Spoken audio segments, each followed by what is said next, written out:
Ciso. Oh, it's fabulous! A strike to get you up off your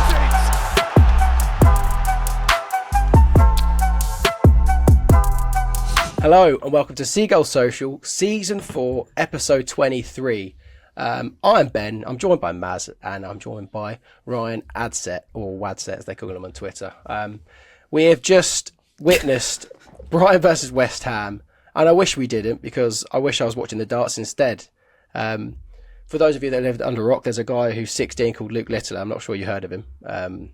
He's burst onto the scene like Mika Richards, and he's making a lot of people that don't really watch darts. And I mean, during the Brighton game, I wish I was watching the darts at some point.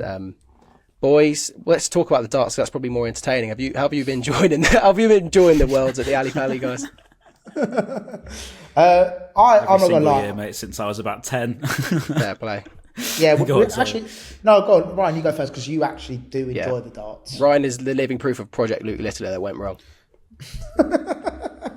I actually have a darts board, and actually, funnily enough, I got it out. I can't lift it in here because I'll probably make a right mess. But I got it out earlier today. So my dad sees this because he's at work at the minute. I've got the darts board out, and I need to help putting it up because we need to get on the Project Mbappe, but Project Luke Littler, mate, because it's never too late. Because I'm telling you right now, that kid ain't 16, and I'm probably younger than him. So I reckon I can do it.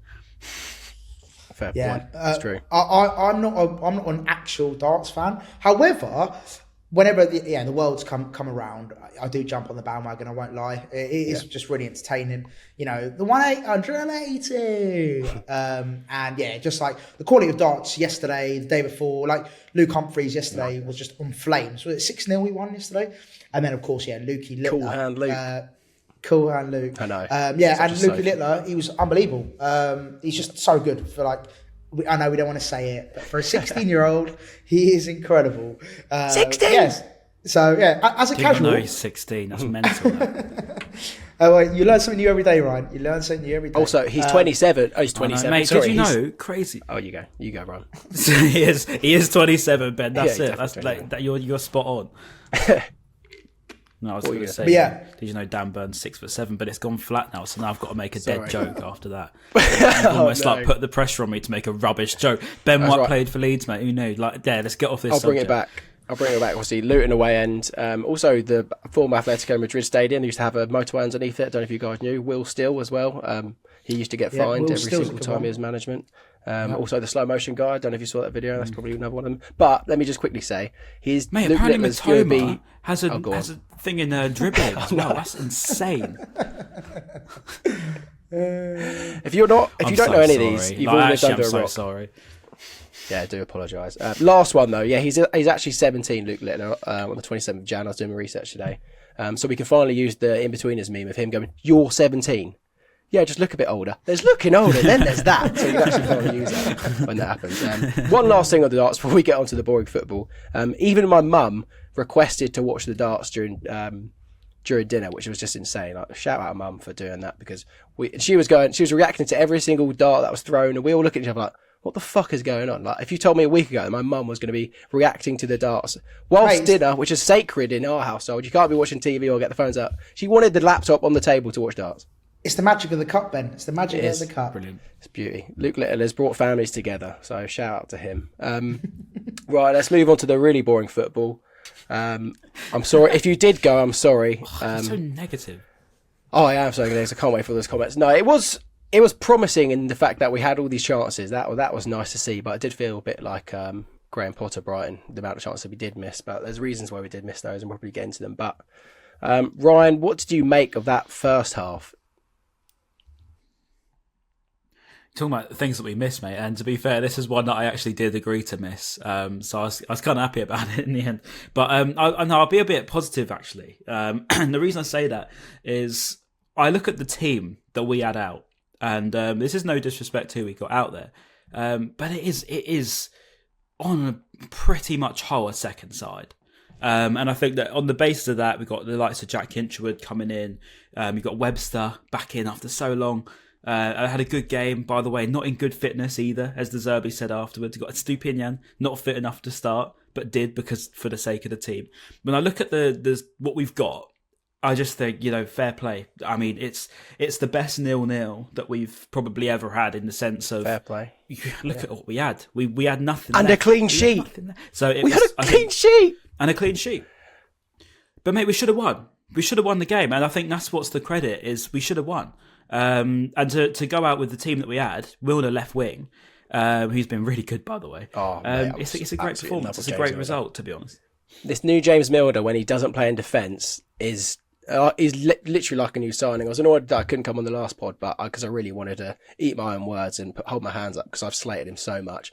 More so the fact that when he's playing in defence, and I've always said probably playing midfield he's going to be better, but still, it's such a relief to see him. He's actually still got it because I thought, this guy's finished, but mate, when he's playing left mid, somehow he's like running the show still. He's unbelievable for the past 2 games. Again, when he's not playing in defence where he should be playing at 38 years old, but. So yeah, I just wanted to give him his credit because again, what a performance! And that link up Pervis Estupiñán, who knew? Who would have thought? James Milner and Pervis Estupiñán linking up on the Brighton left hand side, Maz. But what have you made of him the past couple of games and obviously against West Ham? Yeah, mate. Against Spurs, he was fantastic, and against West Ham, he was brilliant. And I think you both touched on it. Like just to see him in his more natural position, I think that's what we needed, and he's just not good enough at left back and full back. Unfortunately, it's just not his position. I think he played there maybe when he was in his Leeds days, maybe like really back early. I think it was more Liverpool when he was there. Was it Liverpool? Went full back, yeah. Basically, he hasn't played there for a long time, and also it's just not his natural position, in my opinion. So, he's been fantastic past couple of games. Really good to see him taking that role. My only thing on this is actually, and I wanted to bring this up for both of you, is with obviously Milner playing, and he's playing really, really well. I've been interested to see Dahoud's not had a sniff in the last, basically since he got sent off, which, in my opinion, I sort of can maybe see why De Zerbi's done what he's done. But are you both surprised that, Dahoud's not pretty much seen 1 minute, I don't think, since he got sent off against, who was it? Sheffield United. Sheffield United, that's it. Yeah, no, I'll take this. Yeah, I think it's been pretty. It was pretty surprising because I feel like he was starting to get good in the team. He had a couple runner games, and then you thought, maybe he's going to start featuring a lot more. And then he's literally fallen off the face of the earth. God knows what's happened. I don't think he's ever mentioned about it being due to injuries or anything like that. That's why I'm a bit perplexed. Really, really strange one. Maybe just because of the injuries that we've got in defence and that sort of thing. Maybe we can't afford to have more of a technical player like that, and you want someone that's maybe more, I don't know, more defensive. Would you say Billy Gilmore is than Dahoud? I'd probably say. So maybe you'd edge him that way, just to kind of, again, the commentator said it that we're filling, we're putting square pegs in. I don't know what the saying is, but square pegs essentially what we've been doing. I feel like maybe Dahoud can't get into the team because we've been trying to do that, and we've got to make sacrifices with technical players and maybe have more defensive players in those sorts of positions. I don't know. That could be it. I mean, and it's also the fact that when you look at Gross, he's not better than Gross, and then you look at Gilmore and he's not better than Gilmore. So I think, to be really, really harsh, it's just not good enough to be in that team at the moment. So I think, as you say, Gilmore's so much better at sort of breaking up the play and dictating it. I just don't. I want to see more from Dahoud. I think most people probably do, and I don't think we've really seen enough from him to warrant starting, let alone really, I don't know, knocking either of the two, arguably our best players out of the team. My only thing is, I agree with you both. I don't think he should be starting at all. However, not to even come off the bench has surprised me, because obviously Yakamoto's been coming off the bench quite a bit now, and Baleba here and there obviously didn't come on yesterday, but he's been coming on as well. So it's just, I'm just interested, as to why he's not even getting maybe the last 5 or last 10 seeing out the games, because he's quite good at, on his day, he's quite good at ball retention, like keeping the ball. He's quite a slick passer. So I would have thought from that aspect, maybe he would have got a time. But I was just interested because, I haven't seen him play since he got sent off, which I'm not going to lie, that day against Sheffield United, it did annoy me a lot. The fact that it was a stupid thing to do, and he ultimately cost us that game against Sheffield United, in my opinion. So, I don't know. Is it De Zerbi punishing him? I don't know, but It's also going to be interesting to see when we do eventually get another midfielder, because we're all praying for that. We do. Maybe not in January, but probably in the summer. There'll be another person that he's got to get past, because you've got to think the next centre mid we buy surely is going to be like a first team ready one, because I can't see us going on with this sort of midfield if people maybe age and that sort of thing. Surely, because we still, like we said all the time, we still haven't replaced Caicedo, so you've got to think that the next one we bring in is going to be at a high caliber, and where's he going to fit in? Will he be leaving or go on loan? Because I know we got him for a free, maybe we sell him for a few million back to the Bundesliga. Like, I have no idea what's going to happen for De Hood, unless he gets a run of games through to some injuries maybe, but obviously we don't want that to happen. Do you think, Ryan, maybe if it carries on like this, he'll be gone in the summer already? Yeah, it's very rare we have a conversation like this, isn't it, really? We haven't really had a player that's come in and just not hit the ground running. But unfortunately, I just don't see it with him. At the moment, anyway. This could come back and completely surprise all of us come April, May. But at the moment, I'd be surprised if it does. But I hope for the sake of him and for the sake of the team, he does surprise me. But I just think at the moment, Gilmore's playing very well. Gross is now being legend. I just don't see where he gets in that team unless he somehow muscles up a little bit and can put a challenge in. But at the moment, he's just not that caliber, is he, really? And I think if he's more of a luxury player, perhaps with a Caicedo, but we don't have a Caicedo, so unfortunately, he's not there. Let us know in the comments, because I think some people might say he probably hasn't had a fair run of games to prove who he is. Mate, I probably would sit on that side. It could be hard. Yeah, I'd sit on that side of the argument. Maybe he hasn't had the chance to show what he's got or had a good run of games. But let's get back to the first half. Look, we had some decent possession at the beginning, didn't really do too much with it. And then towards the end of the second half, West Ham really came in and I thought, oh God, we're going to concede very, very soon. But Jason Steele, who I was surprised to see start, by the way, because I thought maybe you'd put Verbruggen in for the corners with a lot more of a taller team that West Ham have, physical team that West Ham have. But he made a couple of decent saves. I know one of them was Bowen's, which ended up being offside, but he tipped onto the post. I thought that was a really good save. Shortly after that, I think James Ward-Prowse had an effort. But yeah, Maz, were you surprised to see Steele start? Or would you just never really know with De Zerbi these days? Yeah, I think you never really know. But I wasn't actually that surprised, considering I thought he had quite a good game, apart from obviously the 2 goals that we conceded. I thought he was pretty good against Spurs in terms of his distribution and just I thought I couldn't fault him for anything really, unless I'm being maybe the Davis goal, maybe, I don't know. But look, in general, I think he had a pretty decent game. I don't think it was he didn't drop like a clanger and you think, oh, let's get Verbruggen back in. So I wasn't surprised from that element. I still would have probably gone for Verbruggen just because I want to see him get more games. I want to get more experience. I think he is the future. I think he is the number 1 Brighton keeper, in my opinion. But I trust De Zerbi in the fact that if he thinks Steele right now is better than him, then I'm all for it. But yeah, to answer your question, I wasn't surprised as such. And yeah, really good save, like you said, from the Ward-Prowse chance. Tipped it onto the post. I know it was offside, but yeah, good save to make. And getting a first clean sheet, hopefully that does him wonders, and hopefully just does our whole team that sort of confidence boost just defensively, knowing that, like Ryan said, with a sort of second string outfit, we can get a draw, albeit against a very different West Ham side. We have to say they're missing Paqueta and Kudus, who are their 2 most influential players. We've got to admit, going forward, they didn't really offer that much. And yeah, I thought we created so many chances. Obviously, the gross chance in the first half, the header. Yeah, I was going to go to that. Either side of the keeper. That happened twice as well. Second half, João Pedro had one where it lit straight at the keeper, and it's so obvious to say either side of the keeper and it goes in, and it really does. But we all talk about Areola in a bit because he was incredible. I did want to mention, first clean sheet. Brian, was it because Lewis Dunk didn't start?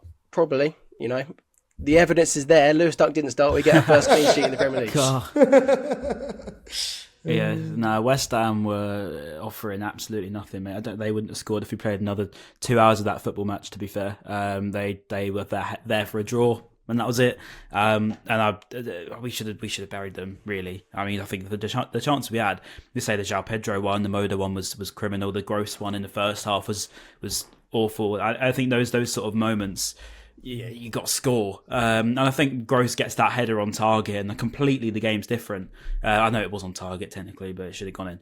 And if he scores that, it's a different game. I thought actually overall the amount of chances we had, I think we had a 2.58 xG. which is very good. I mean, it's very good what we got. So I think we genuinely coached a 3 or 4-0. And I think the clean sheet aspect just down to the fact they didn't do nothing. But I do give full credit to JP because he's been absolutely brilliant alongside Adam Webster, who was really good as well. So it's good to have Webster come in because one thing that really annoys me about the modern social media stuff is that when a team gets announced, everyone's just on Twitter bashing the 11. And they'll just want to hate on Webster. They'll want to hate on someone. They'll be Steele or Webster or something, and then they'll just be bashing him. Yeah. Whereas it's just not helpful, is it? Like it's just a bit draining, to be fair. So it's good to see Webster have a good game because he's a great player, as we all know. We had a good performance. Just on that as well, defensively, I thought shout out to every single, like I tweeted about it yesterday. Estepinian, the fact he played 45 minutes against Spurs. After a massive layoff, getting injured, then getting re-injured in the Europa League game, and then coming back for 45 minutes against Spurs. I thought he was fantastic down the left-hand side. Jack Hinshelwood, again, fantastic. Like Ryan said, Van Hecker, brilliant. And Webster as well, to be fair to him. There was a few moments, I'm not going to lie, he had a few... In the first half. Yeah, it looked like he was getting his legs crossed.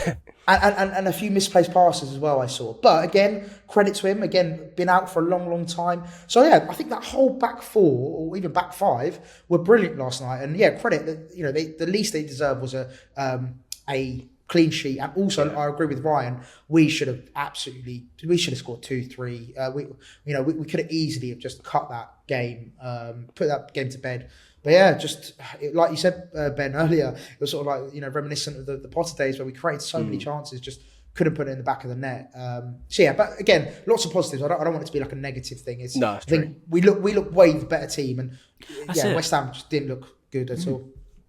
Yeah, we had at one point like this. We had like one centre back in the Prem. Yeah, we're sat 7th in the Prem. Sorry, Ben, we've got a delay, haven't we? Sat 7th in the Prem. We've just done well against West Ham, who are in form. They're 6th at the moment. We're only 3 points behind them. We've got so many injuries. It's an absolute joke. I mean, we are by far the worst off, but seemingly the commentators only seem to recognise that West Ham have players out. But here we are. What a surprise. But we're in such a good position as a football club. We're in the last 16 of the Europa League. If we had our first team, and this is how I'd look at it through De Zerbi's eyes, is yes, okay, he's got to respect the club. It's what we do. We sell players, but he must be livid at thinking. Look at Aston Villa, for example. They're in the top 3. They've been fantastic, and the knowledge that we should be and could be competing with them this season up there, with that Champions League sort of spot. Just if we kept hold of Caicedo, just if we kept hold of McAllister and built on what we had last season. Instead, we've almost taken a sort of step back in terms of personnel. But I think when you look at the way we play, it's as good as it has been. And I think that, as De Zerbi always alludes to, we've been better this season than we were last season because of what we've had to go through and how much we've had to improve based on what we've got. I mean, that 0-0 to me, I'm feeling like a win, and that's genuinely how it feels on the back of it for me. And just quickly as well, Brian, you mentioned like how well we've played against Spurs. That first half was one of the best I think I've seen us play for probably all season, and the second half in spells again we were fantastic. Obviously, that last 15 minutes was a bit dodgy, but then against West Ham, that second half they didn't have a sniff. So like, I think the last 2 games have shown I don't want to say we're back, to like the heights of what, but we're so much better and we're on track. Yeah, I'll leave that one to you, Ryan. But no, honestly, like Ryan said, there's so many reasons to be positive. And look, if we beat Stoke, we're in the next round of the FA Cup. We're in Europa. We're doing well in the league, considering, like you said, Ryan, with all the injuries. Life's good, man. And yeah, it's annoying because we played so well against West Ham, as in created so many chances and just didn't score. So I think that's where the frustration may lie. But yeah, it's all good. We're in a good position. Yeah. I know we touched on a lot in the second half, but I guess the main thing from the first half, like you said, Ryan, was Pascal Gross's header. You'd wish it was him assisting Milner maybe, or him assisting someone else rather than him having to head it, because it's probably one of the last players love that. Milner back post, yeah, Bosch. It would have been good, but it's nice to see someone else trying to assist Gross for once. Some of you don't see that often. Great ball as well. Yeah, very, very good cross. But yeah, Areola was very good, I'd say. It seems to be the case a lot I know it was like when we said with the Potter days when we'd have all these chances, but why do goalkeepers always turn up for Brighton, the big club? Why does that happen? It's so frustrating because you just see these sorts of keepers making mistakes to other teams or not making these saves against other teams. Like Lallana's effort, I thought was a really smart turn and then a really good finish. Well, I thought it was going to be a good finish, but Areola somehow managed to get it. Remembers that he used to play for PSG, acted like he was playing for PSG with that sort of save. It just is very, very frustrating when that sort of stuff happens. But Ryan, do you find, or maybe it's the same with every club, but do you find that goalkeepers seem to turn up against us? Oh mate, that James Trafford performance is still in my head from that Burnley game. I mean, it was obscene the amount of saves that guy made. I mean, yeah, Areola last night was good. I look back on a couple others like Pickford, and we always seem to get the best side of goalkeeper. I don't know what it is. It's probably one of them football conspiracy theories that everyone actually feels. They feel like every goalkeeper's different level against them, but I must admit, this season it really does feel like it. I mean, we've had so many opportunities to take wins in games that we've drawn. I think Sheffield United as well. We've had so many chances to take quite a lot of wins away, which would make the league look a lot different, which is why I'm so sort of upbeat about last night, in that we're still creating all these chances. I mean, look at it this way. We're complaining about the fact that goalkeepers are making so many saves against us, but actually we should be happy about the fact we're creating this many chances still, despite how much we've had to suffer, because the amount of teams, particularly look at Newcastle as a good example as to how badly they've performed this season, and they've got an absolute war chest of transfer budget in comparison to us. So I think when you look at it into that perspective, we are still in that top bracket of teams in the league. Give us January and it's looking good, mate. It's looking very good. So, yeah, take it away from that. I'd say from the goalkeeper conversation. Mm. Yeah, I'm looking forward to the end of this when we reevaluate our season objectives at the end of the window. And obviously, I don't know what you want to say, but I was going to mention the Sarmiento thing, but we could probably save that for later if you've got a point, Maz. I was just going to quickly say, don't get me wrong, Areola did play well. However, I would still say there was some chances, like Ryan said earlier. For example, Yakamoto, he should be getting that on target at least. And again, if you put it down to maybe match rust or whatever you want to call it. What a story that would have been, Matt Sharpness, 602 days injured, and that would have been quite the story, wouldn't it? Of Yakamoto getting the winner right where the Brighton away end is, running over to them, similar to Mope's bicycle kick. That would have been so nice for him and for us, obviously. Yeah, and then that one, and obviously the Hinshelwood chance in the first half as well. Again, he couldn't really do much more, to be honest. But again, you can maybe say if he'd put it either side of the keeper, that goes in. Of course, like we said, the Pascal Gross. So yeah, as much as Areola did play well, I think also it was being a bit inept with our finishing, which was frustrating. But again, it's not the end of the world. Like Ryan said, we're creating chances, and I think that's the key thing. If we weren't creating chances, then you'd be thinking, well, we're not creating, so where is a goal going to come from? But it was just a fact that we are still creating chances, which is good. It was nice to see. Does anyone know if we've got a recall option in SEMA, by the way? Oh, that's a very good point. Yeah, it's a great shout. He's on flames, isn't he? Yeah, Does anyone know? Let's remember he's playing in the SPL, though. He's playing in the SPL because we've all seen how that turns out. Oddson Edward scored 800 goals in one season for Celtic, and look at him at Palace and not doing the best of things. SEMA, to be fair, some of the goals he has scored have been pretty impressive. But no, the last one, he chested it over someone, didn't he? And just absolutely spanked it into the goal, which is a very good finish. It, yeah. So I'm just reading up. I'm just checking now. I think he might be going to AFCON with Senegal, and also I think Rangers want to buy him permanently. So I don't know. Again, it doesn't really answer your question, right? I don't know. Mate, you know what? I'd actually really like us to sign Mbappe. Do you know what I mean? So that's a fair swap. I understand he's having a good season, but I've seen some Rangers fans saying that he's not been the best. I know, and then someone will comment underneath being like, "Have you not seen the goals he's scoring?" They're like, "Yeah, but it doesn't really tell the full story." So we're only seeing some of the goals he's scoring, aren't we? At the end of the day, we're not seeing his full performances. True. And again, it is the Scottish Premier League. Yeah. No disrespect, but it is the Scottish Premier League. Wouldn't mind him. But yeah, we also had Sarmiento. I'm just looking at numbers, mate, to be fair up front. Yeah, that's what I'm saying. I thought Sarmiento was going to come in and maybe at least play a few games in January. I don't know how it works, and then potentially go on loan at the end of it. That would have been quite handy. But that would have made a lot of sense, actually. Why don't we just loan him back to Ipswich at the end of the season? Maybe the squad registration thing was for the Premier League was playing. There was I think if he plays for us, he can't play again for any other team, I think. So it's like having I think Brian Owen said it's like a long-term... Yeah, it's like having a short-term problem with a long-term fix. And for Sarmiento's development, I mean, if they're saying we've got Ansu Fati, Karo Matoma, I think Enciso back next month, and we've got then Sarmiento to just sit on the bench in spot for... So Fati, for example, I mean, it's just going to not be a great situation. And especially this move for him, by the way, is so good. To go to Ipswich with Kieran McKenna, one of the best managers in the Championship and arguably a Premier League level manager in terms of how he plays.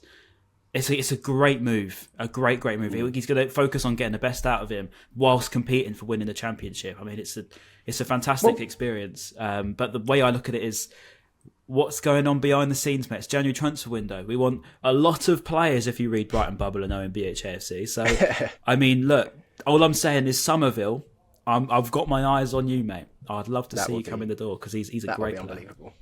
Cry more, Sensio. Also, just on the whole McKenna thing as well, just because you brought him up, we were linked. We're not linked with him, but apparently he's like a future target. Yeah, future target for us. So, I mean, to be playing under that manager, obviously, if we rate him, I think a lot of the footballing world should rate him if our backroom staff do. So, do you think we're sweetening him up, Maz? Do you reckon we've gone, look, we want you in a few years when De Zerbi eventually goes to Real Madrid. We'll give you Sarmiento, one of our hottest prospects. Just remember us. Remember we've done this for you. Maybe. Could be a little. Just starting some conversations with him. You never know. Tony Bloom's a smart man. Tony Bloom MBE, is a very smart man. So I wouldn't be surprised if he's thinking 5 steps ahead like he normally does. But he's playing 5D chess, isn't he? So he is. Yeah, he is. That's very true. I wanted to quickly mention Jack Hinshelwood again because it's interesting. Because if we had like a full fit squad, for example, or let's say we did sign Sasha Bowie in the summer, for example, just a right back that's going to start when Lamptey maybe goes. Sasha Bowie coming up again. Yeah, I know, but just using him as an example. Okay, let's just say we sign a first team right back in the summer, fast forwarding a few months. Hit Jack Hinshelwood, where does that leave him? Does he say, right, I'm going to start being a right back option, or is he going to go, no, I want to be playing centre mid for Brighton soon? Because I know Trent Alexander-Arnold was centre mid in his youth days and then obviously had to fill in at right back, ended up being a very, very good right back, of course. Moving into midfield for England, sometimes Liverpool as well, more recent games. But Ryan, I don't know, it's hard to, you don't have a crystal ball in front of you, but what do you see happening with Jack Hinshelwood in terms of his positioning and where he fits in this team once we've got a fully fit squad? I mean, it's a nice problem to have as an 18-year-old. Put it that way. I mean, as someone that's only just coming through the academy, and we're talking about if he's going to be a right back, if he's going to be a midfielder, even a left back. Do we need a right back? Do we need a right back if we've got Jack Hinshelwood? We can get away with it more, probably than we can at left. But I would assume that we're not going to just gamble on Hinshelwood to stay fit for the rest of the year. I'd like to think we go for somebody of some description because it seems necessary. But to answer your question, I think midfielder is probably him. Number 8 is where Hinshelwood, I could see him.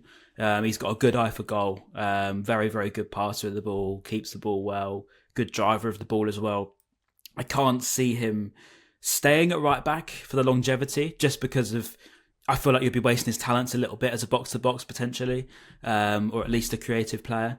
But I don't know because he's a very promising talent, mate. And as I say, to have this problem, to be worrying about where he plays, goes to show the levels of what we've got in front of us. I mean, to have an 18-year-old that can be this versatile is already a rare characteristic. You know, he's like a young Pascal.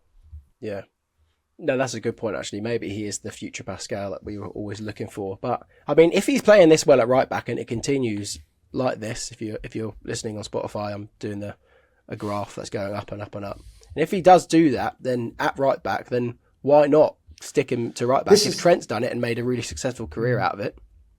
This is my not worry as such, because like Brian said, it's good to be versatile. But my only sort of question would be, like if you're doing so well at right back, would the manager then not think, well, okay, you're doing so well here. Why would I move you? And why would I put you back into midfield? That's my only sort of question mark, I suppose. But no, I think I see his qualities as definitely in midfield. I think, like, I don't want to copy what Ryan said, but yeah, all his characteristics fit, I think, suit better as a midfielder rather than at full back. But he does such a good job at right back, which is like, you're probably thinking, well, why can't he just carry on being at right back? So yeah, it's a really tough one. And yeah, unfortunately, we don't have a crystal ball to see what will happen in the future. But yeah, I just want him to keep developing. I think that's the key thing. He's developed so much in the last 2-3 months. And I think it's just key for his development just to keep playing, whether it is at right back, whether it is in midfield, and whatever he feels more natural to. I think he's got to have a big say in it as well, just to step up and be like, look, this is where I want to play, and not to be bullied by the manager or by other people with the backroom staff and being like, well, you're going to play here for the rest of your days. I think he has to have a say in it as well, because a lot of footballers can fall out of love with the game if they're not playing where they want to be or not, doing what they think is true to them. So yeah, he knows what he wants and what position he needs to be in, and yeah, just keep doing for his development. Just keep playing him, keep getting him the minutes, and I think he'll just keep growing and growing.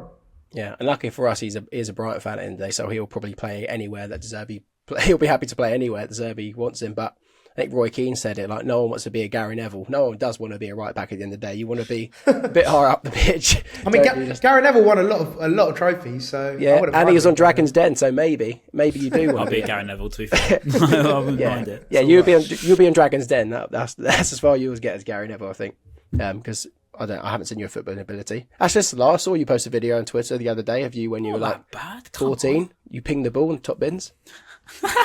14, you know, first. No, okay, cool. How old were you? No, I don't want to answer you. How old were you? I was, hang on, let me think. 18? 18. Oh. 19. Fucking hell.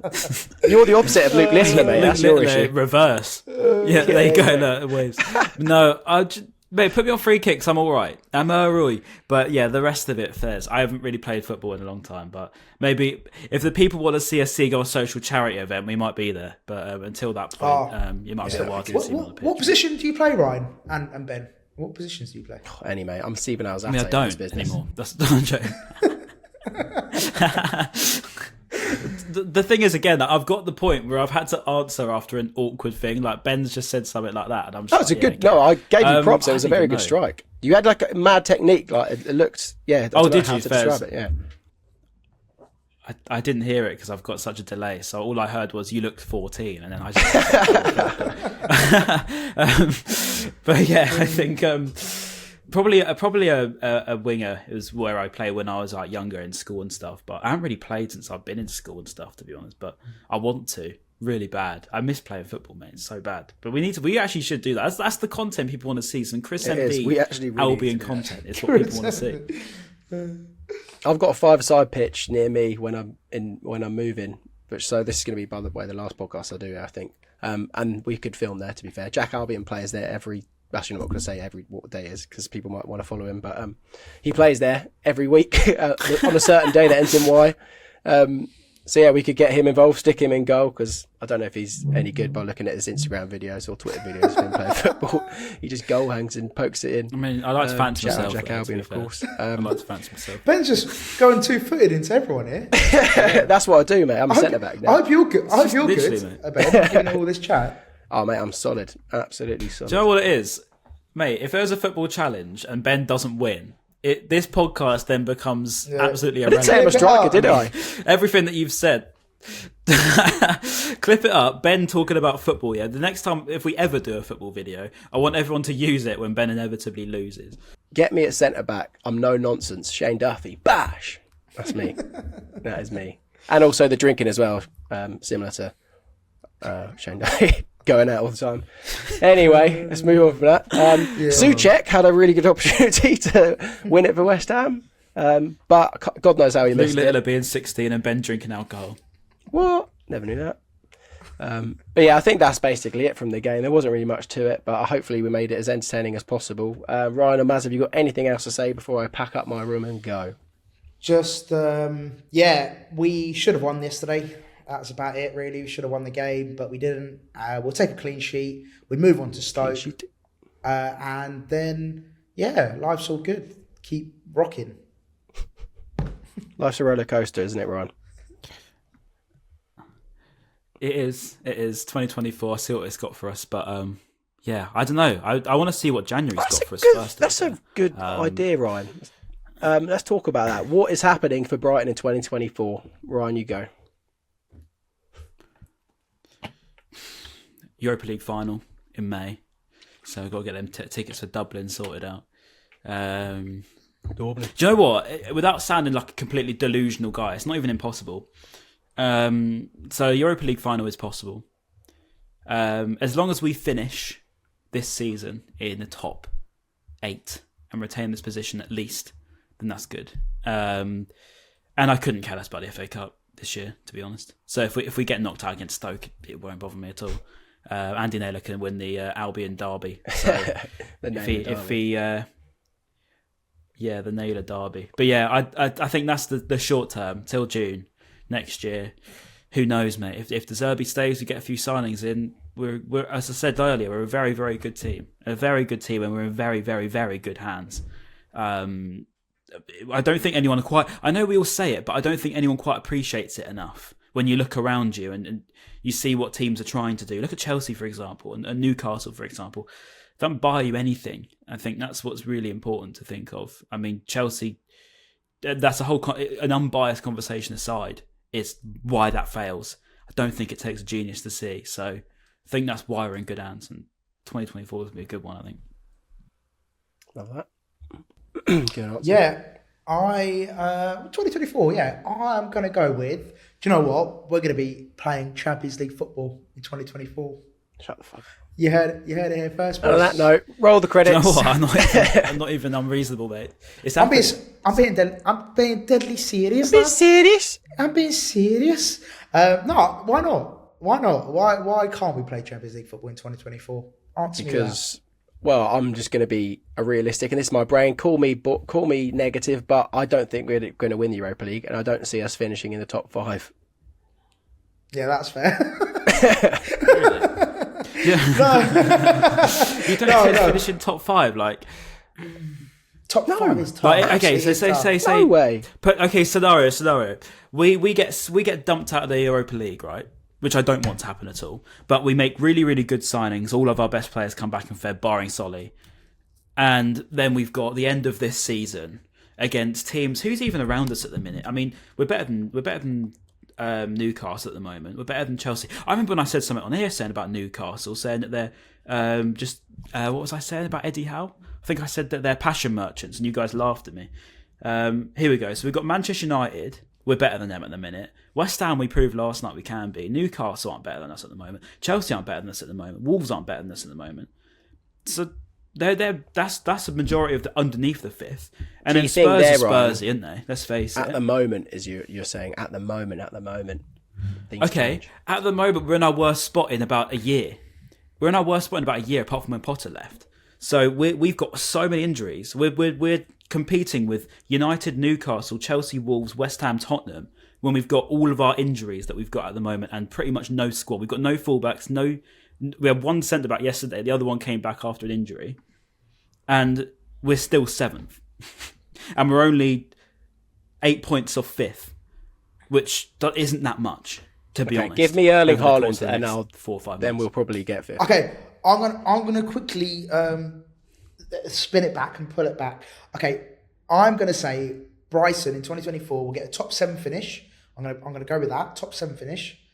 Any place from 5th to 7th, I'm gonna go with, and yeah, we're massive. So have some of that. I'm gonna say we're gonna finish.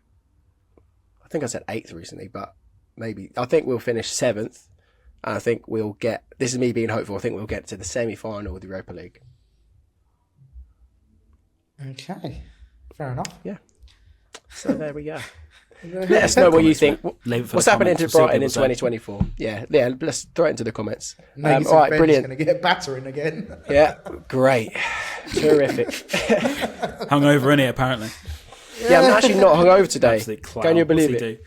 Can you believe it? I can't believe someone commented saying how unprofessional turning up hungover to a podcast. Have you not seen the 161 other episodes, mate? Have you not? Because it's quite a regular It's in a occurrence, row, pal. apparently. I know, but apparently that was the worst one. But I didn't even feel that bad that day, so who knows? Sorry, that was just bantering. I appreciate you watching that episode, but sorry, it's not unprofessional to turn up hungover. It's just my character. If you don't like it, then fuck it off. Anyway, Ben's on broke that character note, now. That's what it is. This is Anyway. great. I don't think I've seen Ben do this before. anyway, that was episode 163 or 164, I think. So you've been enjoying them like we have. Thank you very much. Like, subscribe, leave us a rating on Spotify and Apple, and we will see you after the Andy Naylor derby, Stoke City. Peace. Anti-Naylor derby. Tag him in the comments.